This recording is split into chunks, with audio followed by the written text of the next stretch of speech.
My name is Jake Conley. I'm the former editor-in-chief of The Breeze, and I served as the editorial director and head editor on 1 and 4. The things we wanted to do with this piece was really spend the time to do our research, to talk to as many people as we could, to talk to as many survivors as we could, and that took a lot of time to set those interviews up, to find the books we need to be reading, to go back and read original literature on these kind of issues, to go through all that data and to get it, to go through the process of getting all this data that we based a lot of this reporting on from the university. So it was a lot of moving pieces that ended up just kind of pushing the deadline back a little bit each time because we didn't want to rush this piece. We knew we didn't want to publish it until we knew it was done. This was 6 months. We started in August and we had planned to publish in December.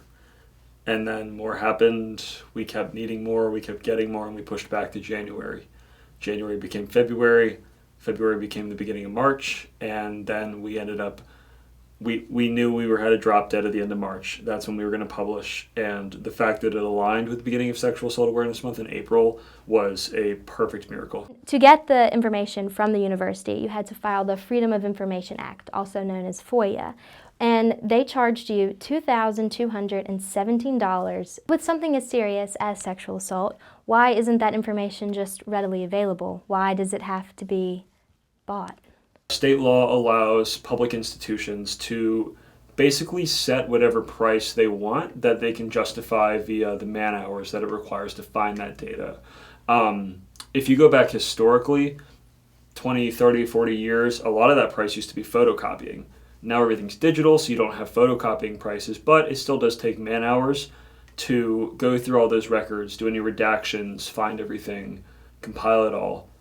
However, they have pretty much boundless room to set whatever price they want, which gives the school a lot of power and a lot of leeway. I think it should be readily available. I firmly believe every single public institution and public university, public college in the country should have to publish this data every single year, if not every semester. However, they're legally not required to, and if they're not legally required to, they're not going to. It's as simple as that, I think. No one likes to talk about sexual assault. No one likes to talk about the fact that sexual harassment happens every single day on college campuses. No one likes to talk about the fact that 1 in 4 women will experience unwanted sexual contact during college. That's not a fun statistic. That's not when you blast in front of parents when they come to visit. The public raised over $2,000 to fund this project for you guys. Were you surprised at that response? We looked at our budget. We knew we couldn't afford that. We don't have the budget of a major newspaper. And so my idea was to turn to our audience and to say, look, if you want to support this journalism, help us do this journalism. And I originally set the fundraiser at, I believe, $1,000 or $1,500 because it would have been painful, but we could have made up the money for the rest. And then the money just started flowing as soon as we published it, and it just kept coming. People giving $10, $20, $5, $50, a couple people giving $100 or $200 because they wanted to see this reporting. And then in 2 days, we had more than enough money. And what that tells me is that the community believes in this kind of journalism. They believe in the transparency we're trying to create. They believe in the accountability that we're trying to create, and they wanted to see this story happen. And at the end, I was left with a bunch of sheets of paper to put together. And I knew that what I wanted this report to do most of all was highlight the voices of the women who were brave enough to come forward. It's a very hard thing to go public about this kind of issue, and I wanted to make sure their voices were at the front of this story, and they were loud and clear throughout the entire thing. That's why our lead starts with 4 or 5 of these stories. That's why in every single chapter we have these stories presented again, because what I wanted the audience to walk away with, I wanted readers to walk away with, was the impact of how real this issue is. I wanted to humanize it. For a long time, this conversation has been focused on data and data points and how many people have been assaulted per year.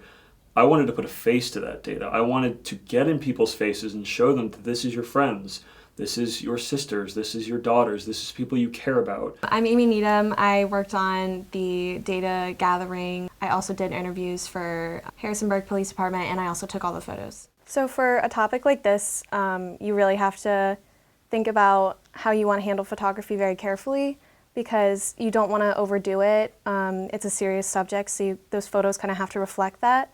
So when I was taking photos, I really wanted to do very up close and personal portrait shots that have a very serious expression on their faces. So, you know, a serious topic should require a serious expression.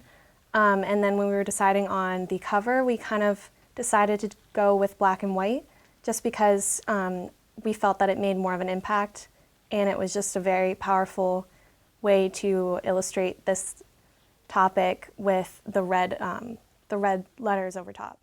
I'm Joanna, and I was responsible for the SASV related reporting and the survivor stories. I'm Charlotte, and I work with Joanna on the interviewing like survivors and all of that as well. Only 20% of women come forward in general. So how did you find people that were willing to talk to you about their story? We really kind of played off of them.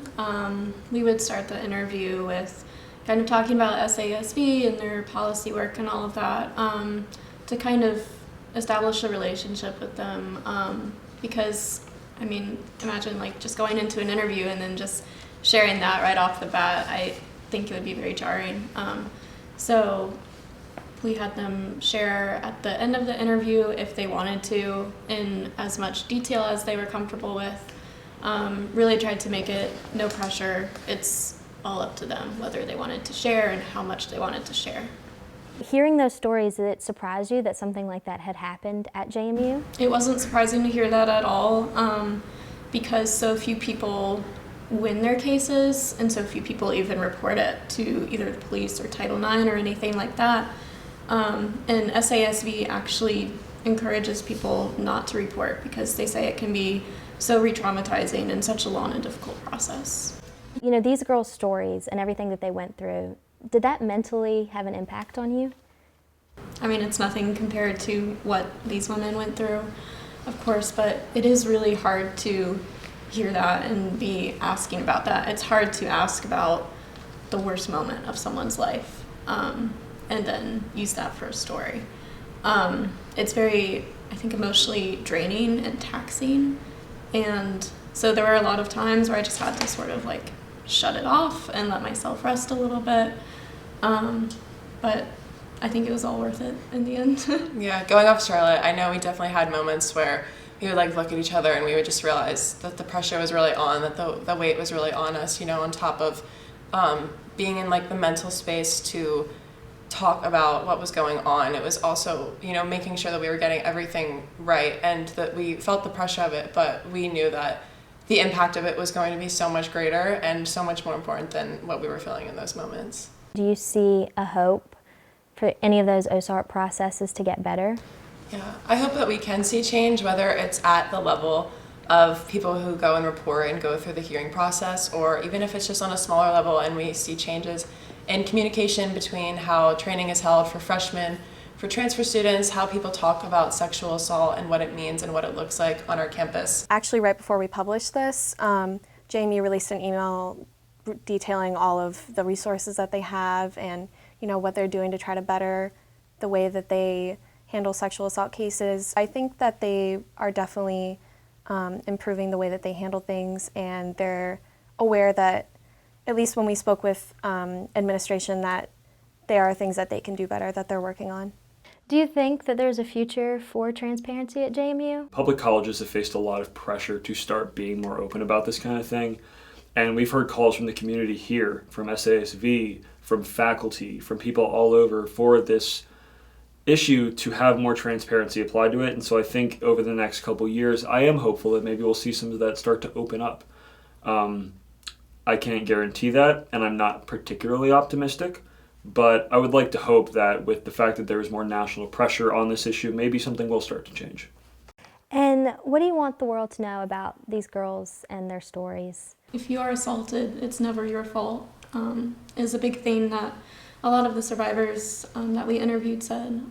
Whether you've been drinking, whatever you're wearing, it's not your fault. Being able to reflect on it and just see the change and then the way that people were picking it up and reading it and taking something away from it. I would hear people saying, I'm angry, like after they read it. And I wanted people to feel angry and feel the stories of the survivors and understand the data and the level of what's been going on and how, you know, there's an environment here that isn't really discussed. Knowing that we were able to be a voice for the voiceless and help survivors speak up and speak out about what's going on was the most impactful part of it all.